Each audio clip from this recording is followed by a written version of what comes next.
Bismillahirrahmanirrahim. Dear students, Assalamu alaikum. Today we are into our third lecture of the standard costing and variance analysis, and we are going to compute the direct materials price and quantity variance, and we will be discussing their significance as well. And in the previous lecture, as you remember, we have discussed standard costing and variance analysis model, and it was decided and it was understood that this model can be applied onto direct materials, direct labor, and variable manufacturing overheads as well. So if you understand one example of direct materials, and you will be able to solve for it for the direct labor and variable overheads as well. So let's start with an example. Materials variances. Glacier Peak Outfitters has the following direct materials standard for the fiber fill in the mountain parka. Mountain parka is most likely the dress of the people who are doing the skating, and it is clear in the picture downwards in the lower part of the slide. Parka is most likely the dress used by the people doing the skating on the mountain areas. So data is provided regarding 0.1 kg of fiber fill per parka at $5 per kg. तो इसमें दो बातें अहम हैं जो कि ज़हनशीन करनी है, विच इज़ कि कितनी क्वांटिटी है डायरेक्ट मटेरियल्स की जो कि एक यूनिट बनाने में इस्तेमाल होती है, वो आपको बता दिया गया. 0.1 kg of fiber fill. Fiber fill is the raw material, direct material which is used in preparation of the parka. और $5 पर केजी जो है फाइबर फिल की कॉस्ट है, ठीक है. एक पूरे केजी की कॉस्ट जो है वो $5 है. Last month 210 kgs of fiber fill were purchased and used to make 2000 parkas. The material cost a total of $1029. इसमें जो है मटेरियल्स वेरिएंसेस में सबसे अहम जो चीज़ है जिसमें स्टूडेंट्स आमतौर पे मिस्टेक कर जाते हैं, वो ये है कि कहाँ से स्टार्ट किया जाए, कौन सी चीज़ है जिसका वेरिएंस फाइंड आउट करना है. तो इसमें सबसे अहम बात ये है कि आपने डायरेक्ट मटेरियल्स पे कंसंट्रेट करना है, रॉ मटेरियल्स पे कंसंट्रेट करना है. मटेरियल्स क्या है, वो केजीज में है. तो मटेरियल कितना यूज़ हुआ है last month, 210 kgs of fiber fill were purchase. तो ये इस पे कंसंट्रेट करना है. हमने पार्कास पे जो है बेसिकली कंसंट्रेट नहीं करना है, यानी जो हमारा क्वेश्चन की रिक्वायरमेंट है जो कि वेरिएंस है वो रॉ मटेरियल्स, डायरेक्ट मटेरियल्स की क्वांटिटी पे डिपेंड करता है. तो लेट्स सी, जो मैंने बात की है इसको मैं आगे फर्दर एक्सप्लेन करता हूँ. So keeping in view the data available, we have put the values into our materials variance summary, or we have called it as the standard costing and variance analysis model. हमने इस model के अंदर values put कर दी. ये उसी तरीके से ही है, इसी को एक को ही आप मॉडल को रखें और इसके ऊपर कंसंट्रेट करें, which is first of all actual quantity into actual price. तो ये एक चीज़ ध्यान में रखिएगा कि इसमें हमें रिक्वायरमेंट में डाटे में बता दिया गया कि 210 kg हैज़ बिन यूज. तो 210 kg को यूज़ किया गया और उसकी कॉस्ट कितनी है, $1029. इसमें हम चाहें तो per unit actual price find out कर सकते हैं, ऑल्दो इस पर यूनिट को फाइंड आउट करने की कोई ख़ास ज़रूरत नहीं है क्योंकि ये किसी आगे रिक्वायरमेंट में इस्तेमाल नहीं होता. लेकिन अगर कर दिया जाए तो एक सिमिलैरिटी की वजह से अच्छा लगता है कि हम अपने इस दूसरे सेक्शन में और तीसरी कैलकुलेशन में तो पर यूनिट लिखें और पहली में ना लिखें. तो अगर इसको कैलकुलेट कर लिया जाए तो इट्स गुड. तो 210 kg एक्चुअल क्वांटिटी गिवन है, एक्चुअल क्वांटिटी सिमिलर है दूसरे मॉड्यूल में, दूसरी कैलकुलेशन में भी. तो this is first calculation, this is second calculation, तो दोनों में 210 kg कॉमन है. अब हम आते हैं वापस अपनी जो है डाटा की तरफ कि इसके अंदर मज़ीद हमें क्या अवेलेबल था. तो last month 210 kg of fiber fill were purchased and used to make 2000 parkas. The material cost a total of $1029 की वैल्यू को हमने यूज़ कर लिया है. अब दूसरी चीज़ की तरफ आते हैं कि हमने जो है वो 2000 parkas को बनाया है। जी, दूसरी कैलकुलेशन के अंदर आपको मॉडल के अंदर से याद होगा कि पहले में है actual quantity into actual price और दूसरे में है actual quantity into standard price. अब हम इस पूरे एग्जांपल के डाटा में से ढूंढते हैं कि स्टैंडर्ड प्राइस कहाँ पे गिवन है। तो इसमें रेड हाईलाइटेड बोर्ड के अंदर आपको सामने नज़र आ रहा है कि 0.1 kg ऑफ फाइबर फिल पर पार्का एट $5 पर kg।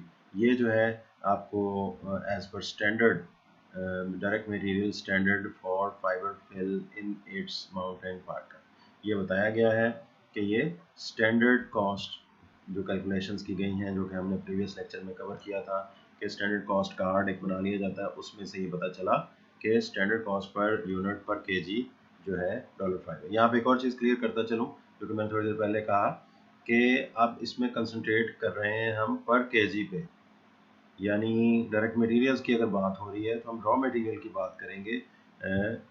डायरेक्टली जो है हमने जो कैलकुलेशंस पे पहुंचना है, जो फाइनल आंसर पे पहुंचना है, वो केजीज के लिए है। So it is very important point. So let's move on to our second calculations. So actual quantity is 210 kg into standard price is $5 per kg। Answer comes out to be 1050।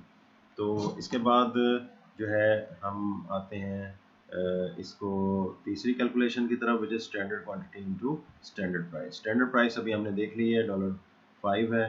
तो अब असल चीज़ की तरफ आते हैं कि स्टैंडर्ड क्वांटिटी इसके लिए कितनी यूज़ होनी चाहिए। तो स्टैंडर्ड क्वांटिटी इसमें गिवन है कि 0.1 kg पर पार्का जो है वो इसमें जो है कंपनी के स्टैंडर्ड कॉस्ट कार्ड में मौजूद है और इसने 2000 पार्कास जो फाइनल यूनिट्स हैं वो प्रिपेयर करने हैं। तो 2000 यूनिट्स को बनाने के लिए 0.1 kg पर यूनिट रिक्वायर्ड है direct materials. So we need 200 kgs that should have been used to produce 2000 parkas. तो ये इसकी डेफिनेशन है स्टैंडर्ड क्वांटिटी की, के requirement of the raw materials that should have been used to produce the actual units, which are 2000 parkas. So it comes out to be 200 kg and we multiplied it, so it is $1000। तो अब ये तीन values हमें हासिल हो गई, 1029, 1050 and 1000। ये standard costing and variance analysis के मॉडल में आपको बता दिया था। कैलकुलेशन नंबर 1 - 2 करेंगे, अगर आंसर पॉजिटिव है तो ये अनफेवरेबल है और अगर नेगेटिव है तो ये फेवरेबल है। तो हमने देखा कि आंसर ये नेगेटिव है और ये फेवरेबल है। कैसे, उसको पहले एक्सप्लेन हम कर चुके हैं प्रीवियस लेक्चर में, आप देख सकते हैं कि उसकी क्या लॉजिक है। यहाँ पर रिपीट कर देता हूँ कि स्टैंडर्ड प्राइस जो है वो $5 है। स्टैंडर्ड प्राइस जो है वो $5 है और कंपनी ने उसको 4.90 पर केजी में परचेज कर लिया है। तो इसका मतलब है कि ये एक फेवरेबल बात है। अब दूसरी कैलकुलेशन की तरफ आते हैं। 1050 माइनस 1050, आंसर पॉजिटिव है, ये अनफेवरेबल है। ये क्लियर कट नज़र आ रहा है कि स्टैंडर्ड कहता है कि 200 kgs जो है शुड हैव बीन यूज्ड, लेकिन हमने उससे कुछ थोड़ा सा ज़्यादा यूज़ किया 210 kg, लिहाजा ये बात अनफेवरेबल है। तो इस तरह से हमने दो जो है वेरिएंस फाइंड आउट कर ली, price variance and quantity variance. जी, मटेरियल्स वेरिएंसेस में एक और अहम सिनेरियो जो सामने आता है वो ये है कि परचेज क्वांटिटी जो होती है, purchase materials purchase price variance, वो तो कैलकुलेट हो जाता है, लेकिन समटाइम्स ऐसा होता है कि जो क्वांटिटी परचेज्ड है वो सारी की सारी यूज़ अप नहीं होती। तो उसका क्या तरीकाकार है, उसमें फिर ऐसा होगा कि हम परचेज प्राइस वेरिएंस अलहदा से कैलकुलेट कर लेंगे और मटेरियल्स यूजेज वेरिएंस जो है वो अलग से कैलकुलेट कर लेंगे।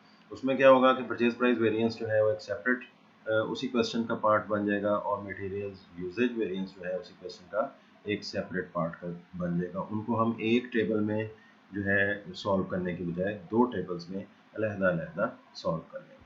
For example, Hanson purchase and used 1700 pounds, how are the variances computed if the amount purchased differs from the amount used. तो एक तो ये सिनेरियो है कि परचेज एंड यूज 1700 पाउंड्स, लेकिन ये तो ठीक है दूसरी सिनेरियो क्या है, how are the variances computed if the amount purchased differs from the amount used. So the price variance is the computed on the entire quantity purchased, जबकि the quantity variance is computed only on the quantity used। तो ये बहुत simple है, ये उन्होंने right side पे जो है आंसर आपको दे दिया, लेफ्ट साइड पे क्वेश्चन, राइट साइड पे आंसर। तो इसको ऑब्वियसली हमें एक सिनेरियो की मदद से समझना होगा। Let's move on to the example. Materials quantity variance जो है उसका क्वांटिटी का ताल्लुक प्रोडक्शन मैनेजर के साथ है और प्राइस का ताल्लुक परचेजिंग मैनेजर के साथ है। तो रिस्पॉन्सिबिलिटी फॉर मटेरियल्स वेरिएंसेस को अगर देखते चलें तो इसमें जो है प्रीवियस स्लाइड में this is production manager says I am not responsible for the unfavourable materials quantity variance, you purchased cheap materials so my people had to use more of it. तो इसके अंदर ये एक सिनेरियो है कि raw material अगर sometimes quality का ना हो तो उसके अंदर भी प्रॉब्लम आ सकती है और बैड क्वालिटी जो है वो प्रोडक्शन के अंदर भी प्रॉब्लम पैदा कर सकती है। लेकिन दूसरी तरफ जो है परचेजिंग मैनेजर का भी एक आंसर है, एक रिप्लाई है, एक रीज़न है कि your poor scheduling sometimes requires me to rush order materials at a higher price, causing unavoidable price variance। Price variance में sometimes जो है ये रीज़न भी हो सकती है। तो ये इनके आपस में कुछ ग्रीवेंसेस हैं। Let's move on to the example. Hanson Incorporation has the following direct material standard to manufacture one Zippy. 1.5 pounds per Zippy at $4 per pound. This is the standard. And last week 1700 pounds of materials were purchased and used to make 1000 Zippies. The material cost a total of 6630। ये example है, ये आप लोग खुद solve कर लीजिएगा। ये वही है जो प्रीवियस सिनेरियो में हमने सॉल्व किया है। प्रीवियस सिनेरियो में जो है जितनी क्वांटिटी परचेज है उतनी ही यूज्ड है। आंसर इसमें आप लोग देख लीजिए, उसके जो है इस स्लाइड में गिवन है, आपको स्लाइड्स प्रोवाइड कर दी जाएंगी तो आप इसको खुद सॉल्व करके आंसर पे पहुंच सकते हैं। और मटेरियल्स क्वांटिटी वेरिएंस उसको भी आप खुद कैलकुलेट कर लीजिएगा और उसके बाद फिर ये आंसर को मैच कर लीजिएगा।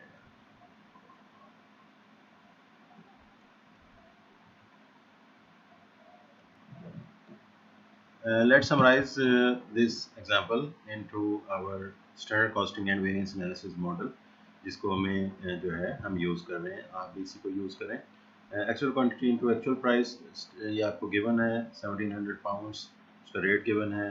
फिर actual quantity into standard price, ये आपको गिवन है $4 पर पाउंड। तो ये वैल्यूज़ आ गई, वैल्यू जो है नेगेटिव है इसलिए फेवरेबल है। इसी तरीके से हम सेकंड कैलकुलेशन की तरफ आ जाते हैं, actual quantity into standard price, standard quantity into standard price। So 1500 pounds should have been used, तो उसको standard price से multiply किया, ये $6000 आ गया। और standard quantity कैसे पता चलती है, ये आपको पता है कि बिल्कुल शुरू में जहाँ पे क्वेश्चन का डाटा लिखा हुआ है वहाँ पे बता दिया गया है कि 1.5 pounds per zippy per unit has been used। तो अगर हमने 1000 यूनिट्स बनाने हैं और 1.5 पाउंड्स पर जिपी रिक्वायर्ड है, पर यूनिट रिक्वायर्ड है, तो 1500 पाउंड्स जो है total standard quantity, that the quantity that should have been used to produce the 1000 units, एक वैल्यू आ गई। तो इस तरह करने से जो है 6000 pound should have been used और हमने जो है स्टैंडर्ड क्वांटिटी के हिसाब से 6800 यूज़ कर लिए। तो इसका मतलब ये हुआ कि हमने जो है ये अनफेवरेबल काम किया है, हमने ज़्यादा जो है वो यूज़ कर लिया है, एक्चुअल क्वांटिटी ज़्यादा है, स्टैंडर्ड क्वांटिटी थोड़ी है। अब हम असल चीज़ की तरफ आते हैं। ये तो वो सिनेरियो है कि जितनी क्वांटिटी परचेज है उतनी ही क्वांटिटी यूज़ हो जाए। अब इस का सेकंड सिनेरियो है कि जिसके अंदर जितनी क्वांटिटी परचेज है उतनी यूज्ड नहीं है। Last week 2800 pounds of materials were purchased at a total cost of 10,920 and 1700 pounds were used to make 1000 zippies। तो ये 1700 पाउंड्स को यूज़ किया गया और 2800 पाउंड्स परचेज किए गए। तो परचेज़ करने वाली वेरिएंस हम सेपरेटली कैलकुलेट कर लेंगे। 2800 पाउंड्स मल्टीप्लाइड बाय उसके रेट्स, ये प्राइस वेरिएंस हो गया। तो जो आपको पता है कि जितनी क्वांटिटी परचेज्ड है यूज्ड उससे डिफरेंट है, तो उसकी हम कैलकुलेशन सेपरेटली कर लेंगे। ये आपके सामने यूज की कैलकुलेशन आ गई। तो 1700 पाउंड्स जो हैं वो यूज़ किए गए हैं।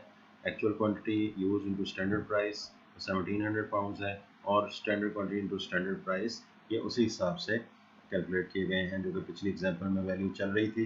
फ़र्क सिर्फ पिछली एग्जांपल का और इसका ये है कि वहाँ पे हमने जो है 1700 पाउंड्स ही परचेज़ किए थे, यहाँ पे हमने 1700 पाउंड्स जो है वो यूज़ किए हैं, परचेज़ ज़्यादा किए हैं। तो ये दोनों वेरिएंस अलग से कैलकुलेट हो जाएंगे और इनकी कैलकुलेशन आप अलग अलग शो कर देंगे, इकट्ठे नहीं करेंगे।